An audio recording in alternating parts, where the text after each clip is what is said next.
Where are you going, Holmes? Have you been invited somewhere? We have been invited, Watson. We have. Where to? To the Baker Street Irregulars' annual dinner. They sent us an invitation. It is on the table. A dinner? How could those street urchins afford anything like that? I can't understand your interest in them, Holmes. They're dirty. They wouldn't hesitate to steal your wallet. Watson, you should be excited. It is a secret dinner. Its location changes every year. Read the menu. Sounds mouth-watering. All right. We, the secret police of Baker Street, invite you, Sherlock Holmes, and Dr. Watson to our annual dinner. Menu, entree, frozen rat head salad. Is this a joke? Not at all. Pray continue. Main course, sow's udder in Danny Nutcracker's way. Sounds disgusting, Holmes. Hedgehog goulash. Street turnips in homemade juice. And it goes on. I can hear them on the stairs now. Oh, we can't go there. We can't eat that. Watson, you'll hurt the feelings of those poor children. We have to go. Oh, Mr. Holmes. It is fine, Mrs. Hudson. Mr. Holmes! Wiggins, Dr. Watson is getting ready. He will be delighted to join us. You don't look well, my young man. Is there something wrong? Don't tell me the dinner is cancelled. Mr. Holmes, it's my brother Leighton. He's in a prison cell. They say he's killed 2 men. You have to help us, Mr. Holmes, because I know he didn't do it. Where is he now? From what I've heard, they took him to the yard, and they gave him a good beating already. You know what they're like. They'll hang him. They won't look any further. Holmes, we have to help him. Well, and forget about the dinner. Wiggins, I'll take the case. You're fantastic, Mr. Holmes. I'll be waiting for you at the crime scene. You'll be there, right? It's on Half Moon Street in Whitechapel. Very well.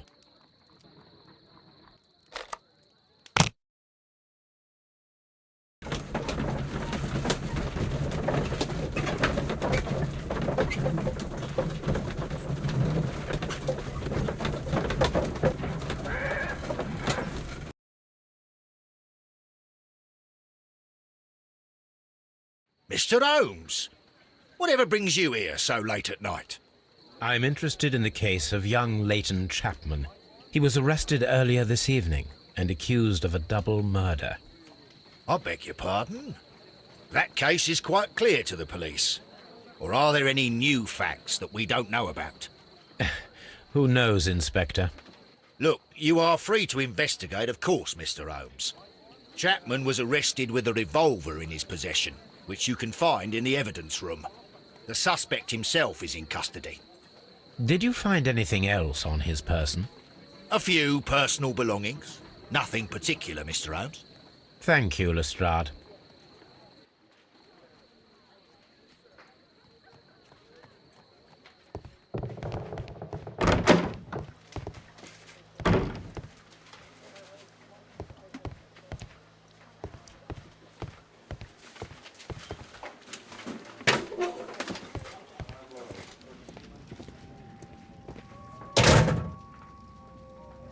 A cheap watch, bought with his own money, no doubt. These cigarettes are filled with cheap tobacco, nothing interesting. So this is the gun that Leighton was holding when he was caught by the police.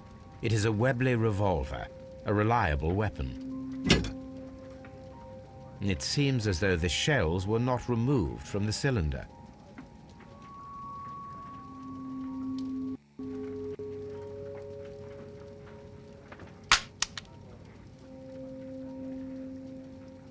Two out of the 6 shells have been fired. There were 2 shots.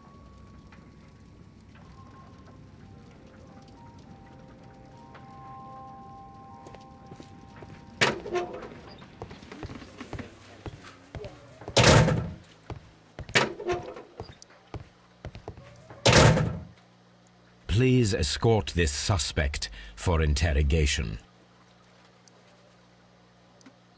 Good evening, Mr. Chapman. Who are you? I've got nothing to say. It's all a mistake. Calm down, Leighton. I have come here to help you. To find out if you truly are innocent, as your younger brother Wiggins has told me. My brother? You know him? Then that means you're... Sherlock Holmes. Oh, blimey. All right, Mr. Holmes. I'll tell you everything.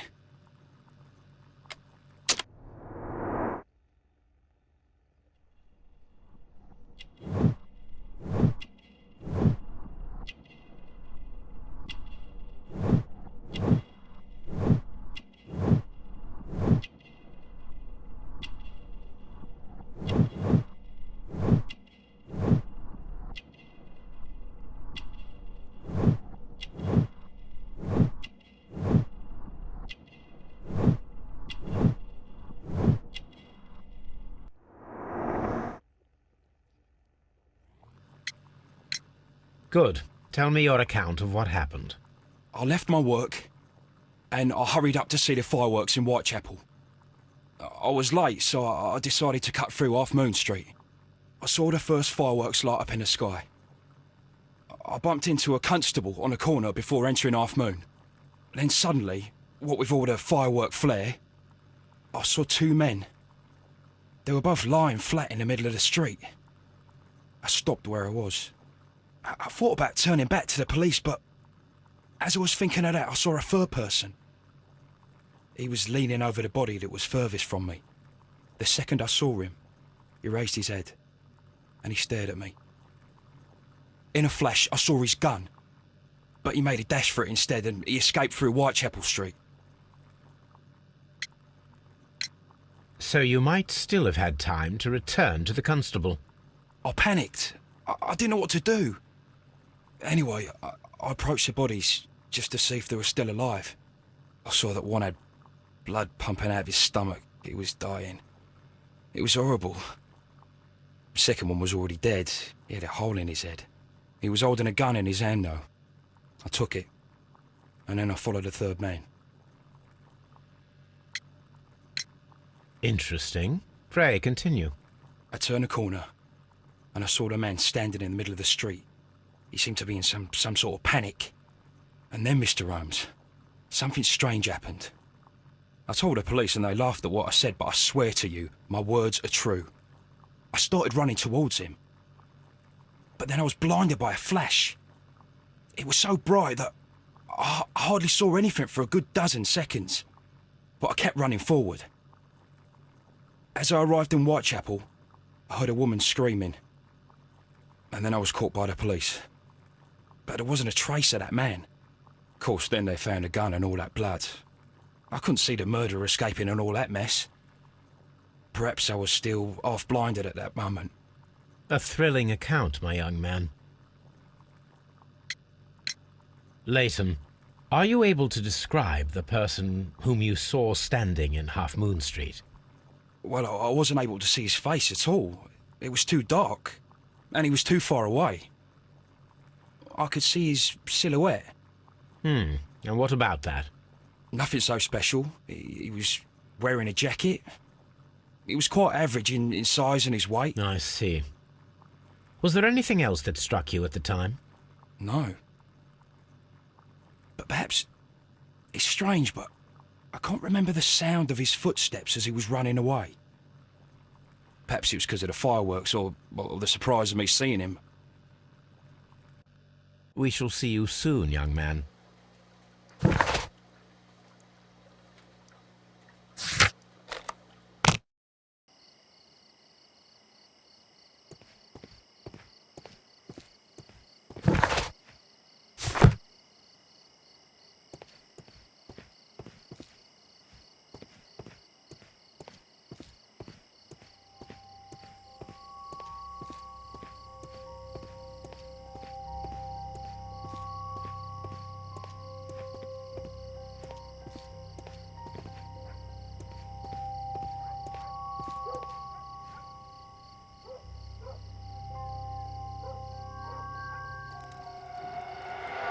Please, gentlemen, leave the scene now. Oh, Mr. Holmes, is that you? Good evening, Constable... Constable Marrow. I was here with Inspector Aberline during the Ripper case, Mr. Holmes, back in '88. But then this is nothing like that case.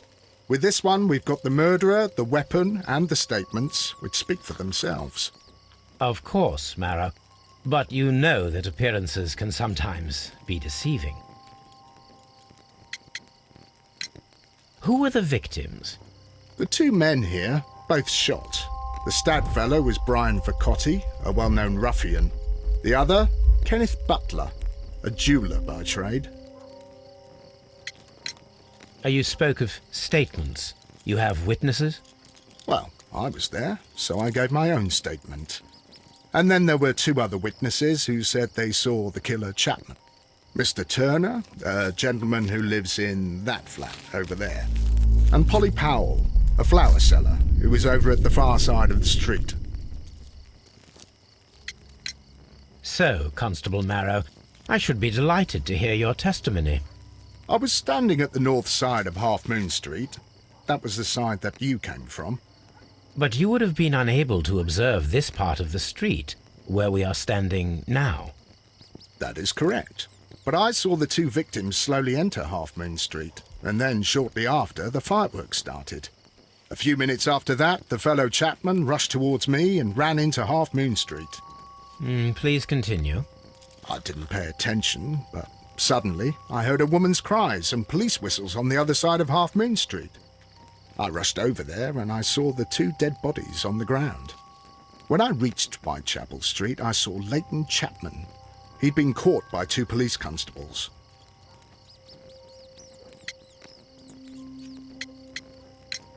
Did you hear the shots? I didn't hear any shots. The fireworks were all over the sky. They were so loud I couldn't hear anything else.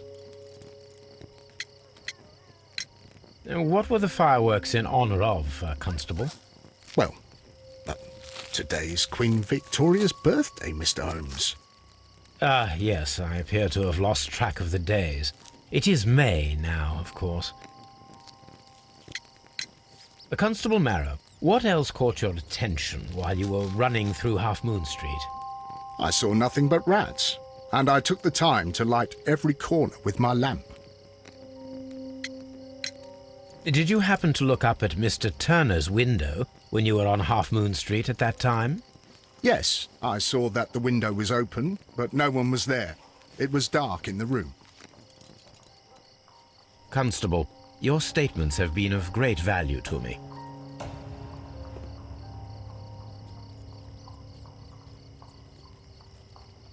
He tried to stop the bleeding with his hand.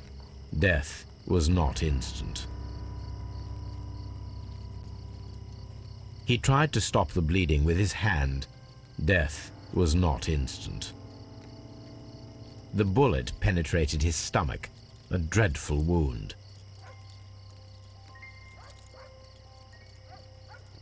A tattoo from Westgate Prison. Vercotti must have done some time there. Brian Vercotti and Leighton Chapman both have identical Westgate Prison tattoos. They were most likely acquainted.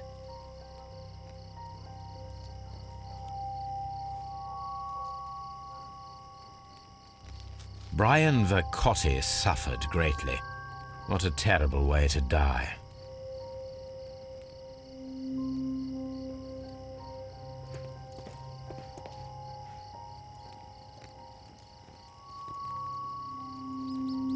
The bullet struck his head. This man didn't stand a chance.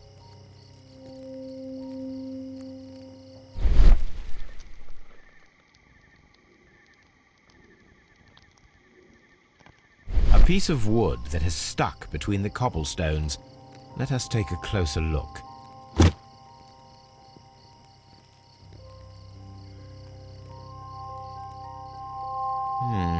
This shard of wood is quite new.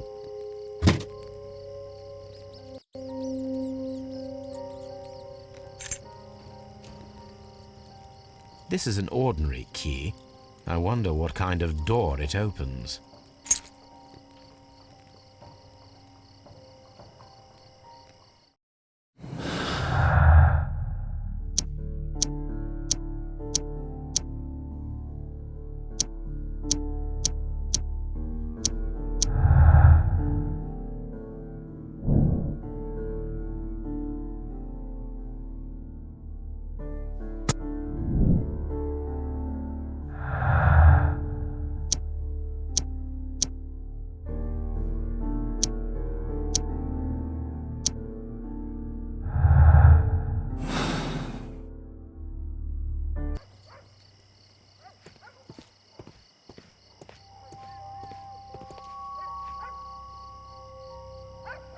Good evening, Mr. Turner. I heard Constable Marrow reply to you as Mr. Holmes. Are you that detective gentleman? I've heard of you. And well, I know things about this evening. Excellent. Might we hear your story?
Could you tell us everything that you may have seen or heard?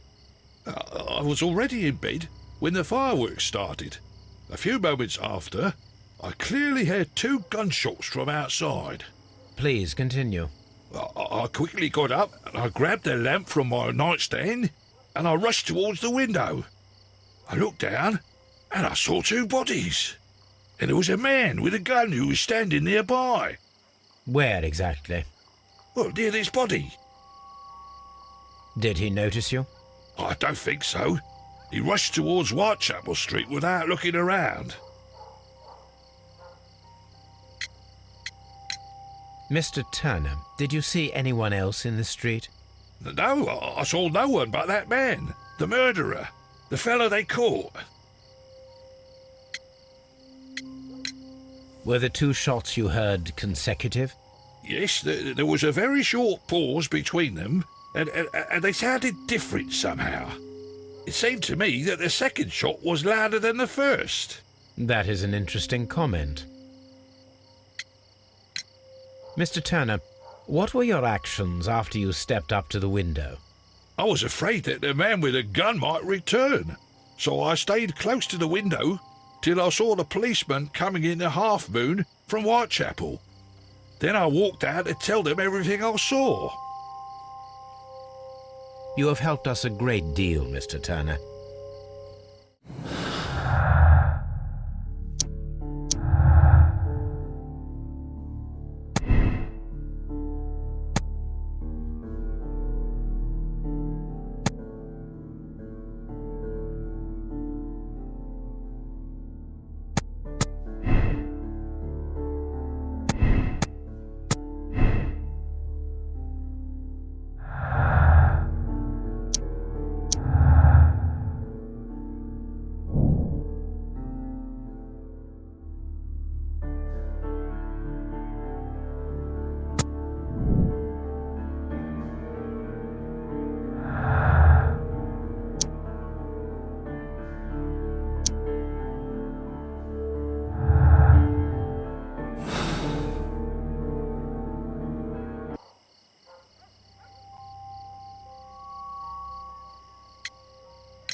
Mr. Turner, you have stated that you remained close by your window after the crime, is that correct? Oh, yes, Mr. Holmes. I stayed at my window until the policeman arrived to examine the dead bodies.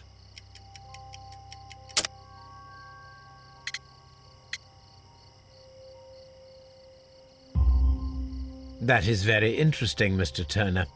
Constable Marrow stated that he did not see anyone at the window when he was running through Half Moon Street. Well, I think Constable Marrow and me, we might have been distracted by the whistles and shouts coming from Whitechapel. We could have missed each other somehow.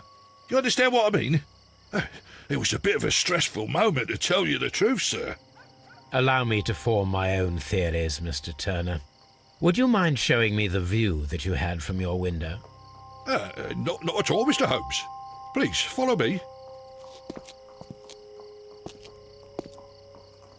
Mr. Turner appears to live very modestly.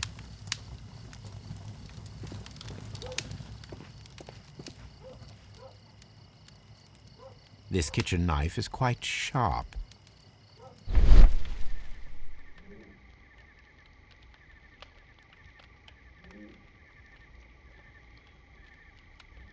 There are pieces of shredded paper scattered over the table.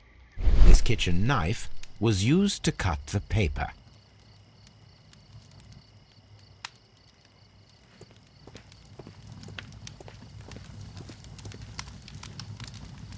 This fire is dying out.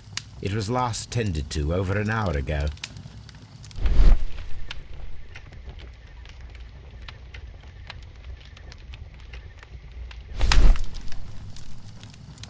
The papers are almost entirely burned. I am unable to see what's written here. These words are illegible. The papers were thrown into the fire just a short while ago.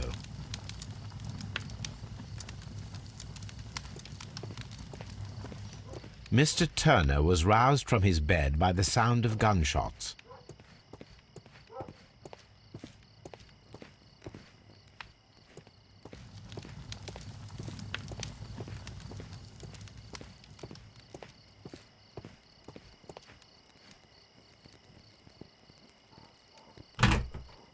So, that's the view Mr. Turner had when he opened the window. Brian Vercotti's contorted corpse. The dead body of Kenneth Butler. Mr. Turner had a perfect view of the crime scene. He saw the bodies clearly, and Leighton Chapman standing over them. Anything else you would like to know, Mr. Holmes?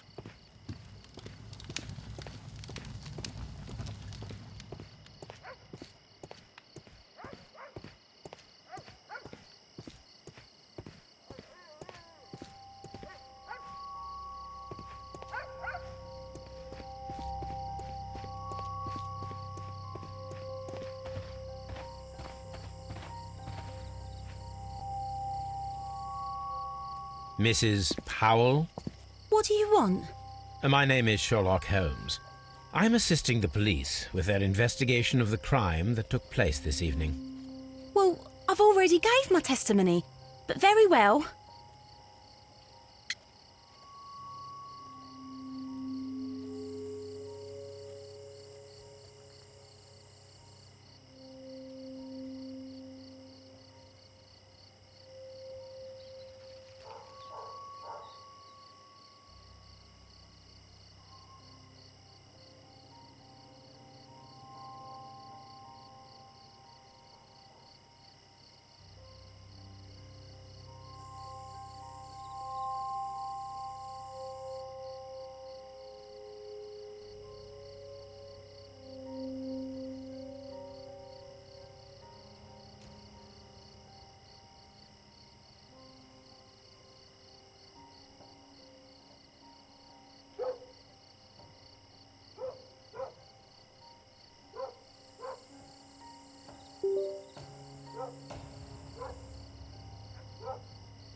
Could you tell us everything that you may have seen or heard?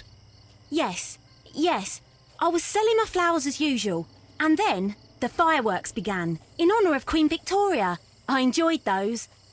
But then, all of a sudden, a young lad ran out of Half Moon Street and stopped just by me. He had a gun in his hand. He was like a ghost, and all covered in blood. It was dark, but I could see him, because of the flashes from the fireworks. And then? I screamed as loud as I could. I knew that a policeman should be on duty in the vicinity. He had no time to escape. 2 constables got him. Then another constable came out from the very same street, and I heard him talking of a horrible murder. Mrs. Powell, did you hear the gunshots? I'm not sure. You know, what with the fireworks?